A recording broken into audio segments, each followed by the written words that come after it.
ওয়ালাহমি তায়রিন মিম্মা ইয়াশতাহুন, এবং সেখানে পাখির গোশত থাকবে, ভুনা গোশত। আপনার সামন দিয়ে পাখি উড়াল দিয়ে যাবে, আপনি শুধু কল্পনা করবেন, ইস, যদি ওই পাখিটা আমি খেতে পারতাম কত ভালো লাগতো আমাকে।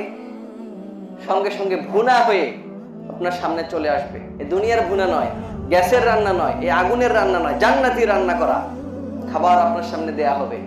শুধু ভাববেন, একটু কল্পনাই করবেন, শুধু যদি আমি খেতে পারতাম, সামনে চলে আসবে। এরপর যদি চান যেগুলো আমার ভিতরে এমনি এমনি ঢুকে যাবে, তাই হয়ে যাবে। আপনাকে মুখ দিয়ে কষ্ট করে চাবানো লাগবে না, জিহ্বা দিয়ে আপনাকে টেস্ট গ্রহণ করা লাগবে না, অটোমেটিকলি আপনার ভিতরে এটা কি হয়ে যাবে, ঢুকে যাবে। ওয়ালাহমি তায়রিন মিম্মা ইয়াশতাহুন, তায়রিন মানে কি জানেন? পাখি। তার মানে পাখির ভুনা গোশত। পাখির কিছু কিছু কিন্তু স্বাদের খাবার আছে। একটা হচ্ছে আত্মীয় স্বজনকে আপ্যায়নের খাবার, আর একটা হচ্ছে কি শখের খাবার। এই শখের খাবারের মধ্যে একটা হচ্ছে পাখির খাবার, কবুতরের গোশত, হাঁসের গোশত, এগুলো শখের খাবার না দুনিয়াতে?